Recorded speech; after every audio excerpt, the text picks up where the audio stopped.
하나님이 세우신 나라, 그러면 이스라엘이라 이렇게 생각할 수 있습니다. 이 하나님이 세우신 나라가 또 되는 나라가 있는데, 리더십이 하나님께 순종하는 나라가 되면 하나님이 세우시는 나라의 복을 누리는 걸 기억하기를 바랍니다. 이 하나님이 세우신 나라라 할지라도 그 리더십이 하나님께 순종하지 않으면 그때는 하나님이 축복을 허락하지 않으셨어요. 나라가 나누기도 하고 나라가 없어지기도 했습니다.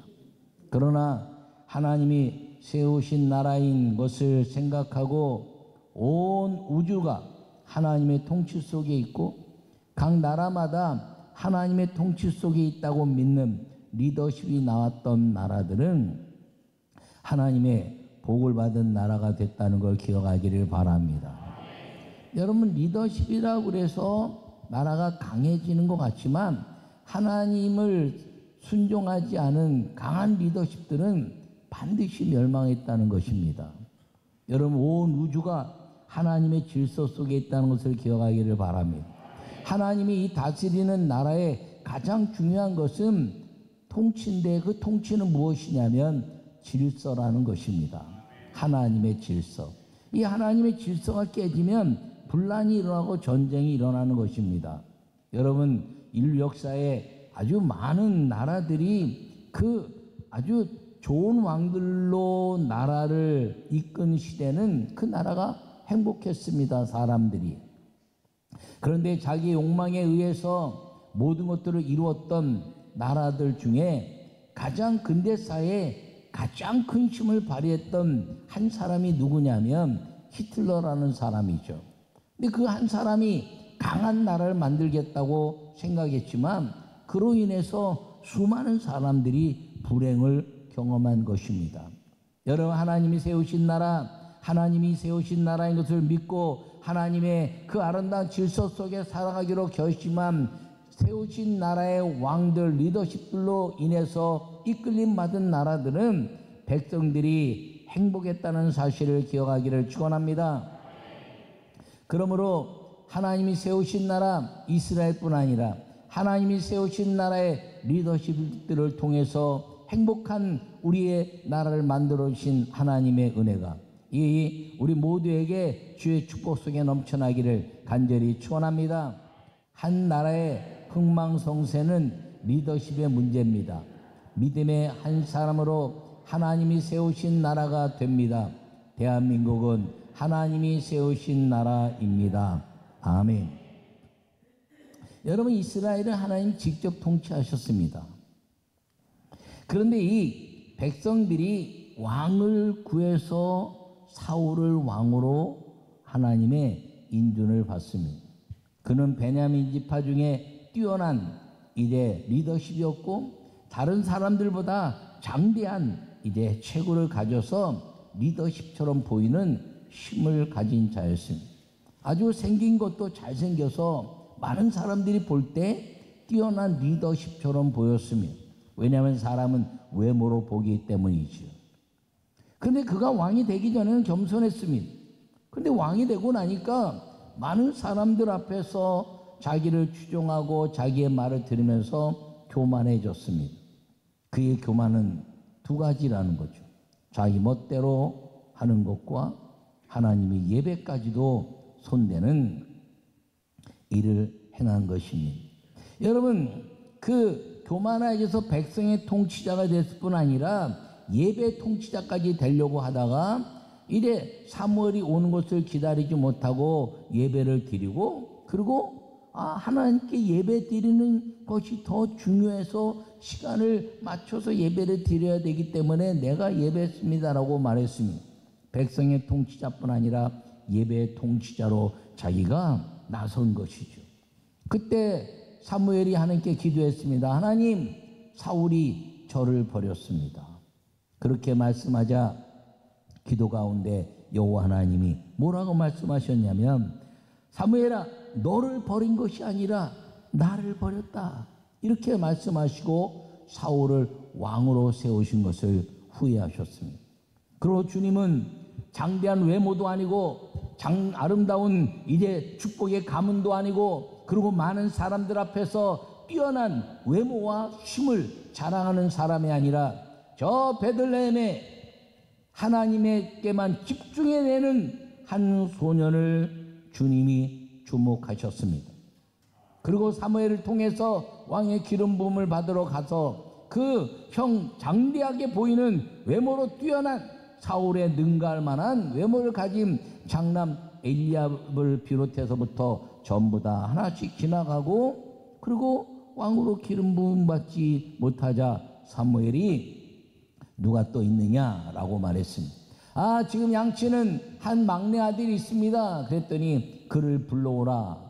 그 부르러 오니까 그건 아직 소년이라 얼굴에 아주 홍기도 있고, 그런데 준수하여 눈이 똘망똘망하고 하나님을 사랑하는 마음이 느껴져서 그에게 주님이 물으시니 저에게 기름을 부으라. 할렐루야. 여러분, 다윗에게는 세상에 자랑할 만한 것이 아무것도 없었습니다. 그가 뛰어난 예루살렘에 살던 족속도 아니고, 그리고 장대한 귀골이 장대한 외모를 가진 사람도 아니고, 그가 형들을 뛰어넘을 만한 언변이 뛰어난 자도 아니었습니다. 그런데 한 가지 다윗이 행할 수 있었던 것은 여호와를 찬양하는 시인이요, 그리고 하나님께 영광 돌리는 찬양가요, 그리고 주님께만 집중해내는 충성된 일꾼의 모습을 가진 사람이었던 것입니다. 여러분, 주님은 주님을 집중적으로 사랑하는 자를 하나님이 세우신 나라의 리더십이 되게 하고 싶으셨던 것임을 기억하기를 축원합니다. 그래서 그를 기름 부었더니 왕으로 기름 부었습니다. 그런데 다윗이 어떻습니까? 겸손했어요. 왜 겸손했냐면, 그가 기름 부음 받았으면 나이가 어려도 내가 앞으로 왕이 될 거야. 아버지, 형들 까부지 마. 내가 앞으로 왕이 될 거야. 이렇게 얘기할 수도 있었는데, 그는 여전히 사무엘이 기름 부은 왕의 기름 부음을 받았지만 그는 여전히 양치는 소년이었고, 그리고 하나님을 찬양하며 여호와는 나의 목자시니 내게 부족함이 없도다라고 고백하는 그 세상의 언변이나 구변은 뛰어나지 않았지만 하나님을 찬양하는 구변과 언변, 다시 말하면 기도의 언어가 뛰어난 하나님께 집중하는 일에만 헌신한 사람으로 살았던 것임을 기억하기를 바랍니다. 그는 외모도 뛰어나지 못해서 8형제 중에서 3형제 형들만 군에 가 있었습니다. 그리고 그가 하나님의 영이 충만하자 사울이 하나님이 그를 버리시니 악령이 그를 지배했습니다. 이리 해도 안 나고 저리 해도 안 나니까 신하들이 이제 하나님의 그 찬양하는 자를 불러서 그 찬양을 검은고를 타게 하시죠. 그랬더니 다윗을 추천했습니다. 그는 구변이 뛰어나고 기도하는 사람이었다는 거죠. 그가 용맹했으며 모든 것 가운데 오직 여호와께만 집중하는 용사였고, 그리고 찬양으로 뛰어나게 하나님을 찬양하는 영이 성령이 충만한 사람입니다라고 고백하자 사울이 다윗을 불러들였습니다. 그리고 그가 검은고를 타자 악신이 떠났습니다. 여러분 괴로울 때 주님은 찬양하라 말씀하십니다. 여러분 인생의 즐거움이 얼마나 많이 있습니까? 그 즐거움일 때 춤추고 기뻐할 수 있지만 어떤 면에서는 우리에게는 전쟁과 같은 삶을 살아야 되는데, 그때마다 여호와는 나의 목자시니 그리고 번성케 하리라 하는 그런 찬양을 날마다 주님 앞에 올려드리면서 괴로움을 하나님이 기쁨으로 바꿔주시는 은혜가 우리 모두에게 임하기를 간절히 축원합니다.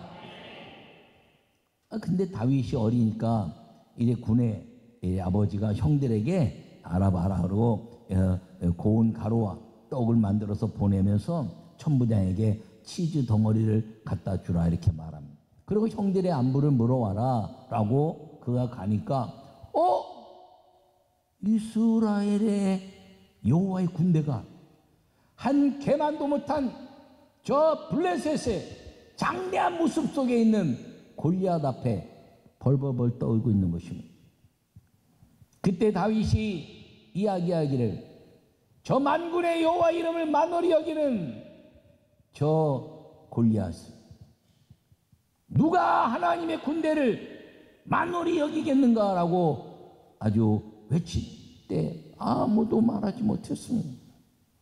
사울도 말한 사람이 없었고 엘리야를 비롯한 형들도 말하지 못했고 어느 누구도 그 외형적인 외모 그리고 단칼에 보통 사람이 들지도 못하는 두 손으로도 들지 못하는 칼을 마음대로 힘을 휘두르던 그 골리앗 앞에 아무도 만군의 여호와 이름을 만홀히 여기는 골리앗에게 대항하지 못했습니다. 그때 다윗이 당당하게 나서 이 골리앗 만군의 여호와의 군대를 만홀히 여기는 저 골리앗을 내가 짐승과 같이 만들겠다라고 선언하자 형이 막 뭐라는 야야야 너 양은 나 어쩌고 말이야 여기까지 와서 까부냐 너. 다윗은 여호와 이름을 만홀히 여기는 그 블레셋의 골리앗에게만 집중돼 있지 형들의 말에는 별로 관심이 없었던 것입니다.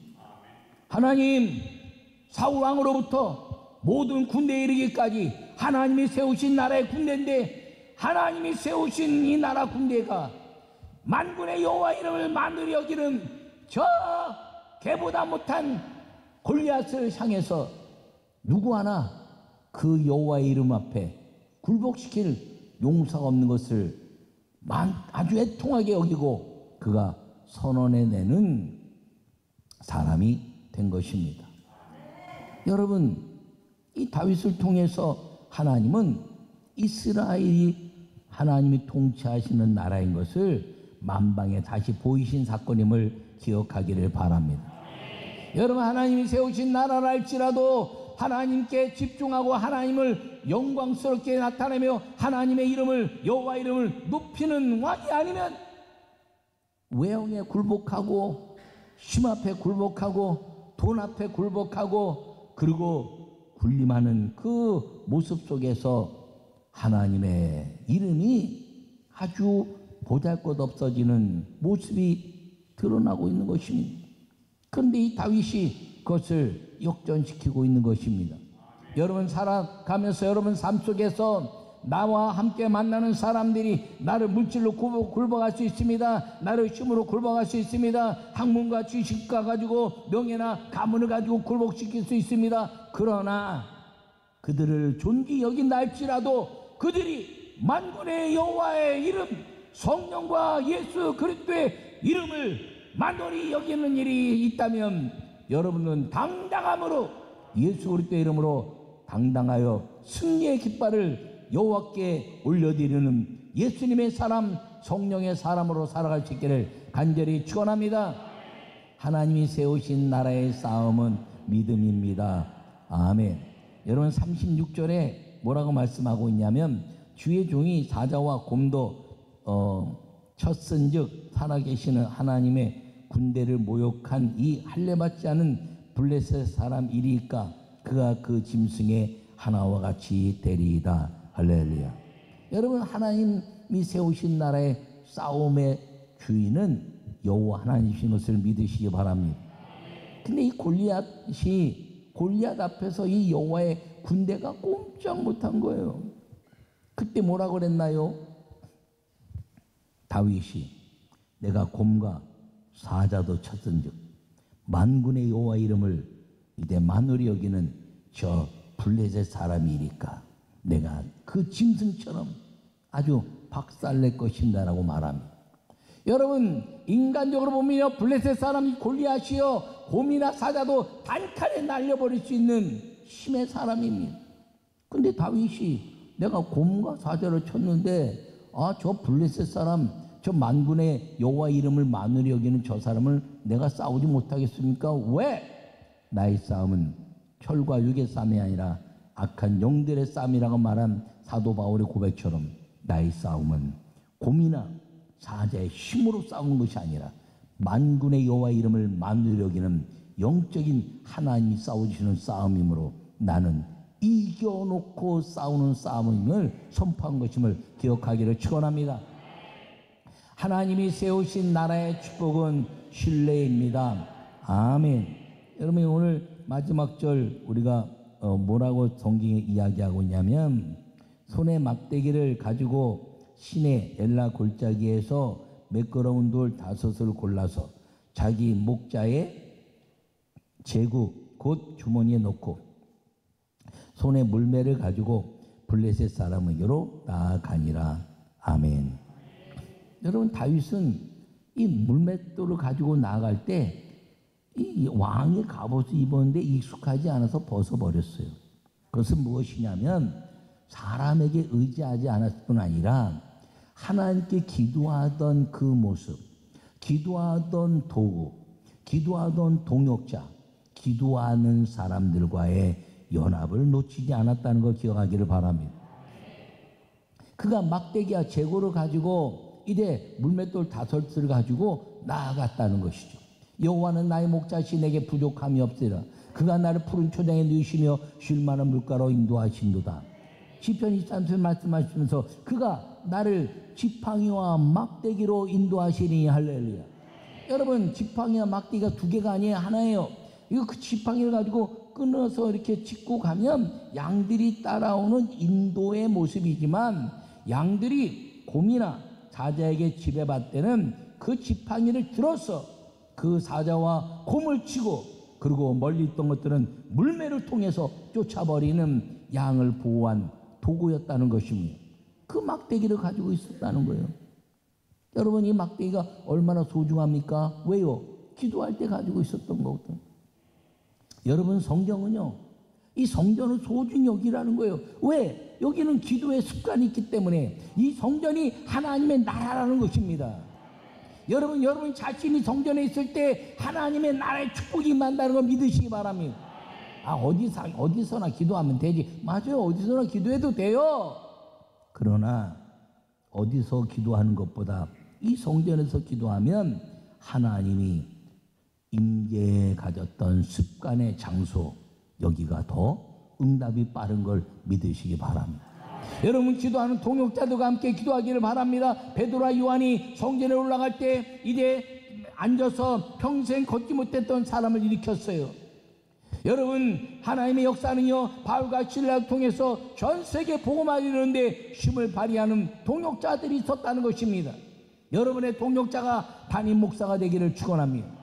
여러분 인생의 모든 기도 제목들이 제가 담임 목사가 다 동역자가 되어서 여러분의 기도 제목을 제가 들을 때마다 즉시 기도하고 또 기도해서 응답하시는 하나님의 세우신 나라의 축복을 누리는 성도가 되기를 간절히 축원합니다. 여러분, 이 나라에 지금 하나님의 한 사람이 필요할 때입니다. 교회가 하나님의 나라인데 교회도 하나님의 한 사람이 필요할 때입니다. 여러분 가정에도 하나님의 한 사람이 필요할 때입니다. 우리나라도 하나님의 한 사람이 필요할 때입니다. 전 세계에도 존 웨슬리처럼 한 사람이 필요할 때입니다. 이를 위해서 기도하고, 주님, 이 민족에 광복을 주신 하나님, 마귀의 어둠에서 광복을 주신 한 사람을 세우시고 예수님을 보내셨사오니 성령의 사람을 세워주시옵소서.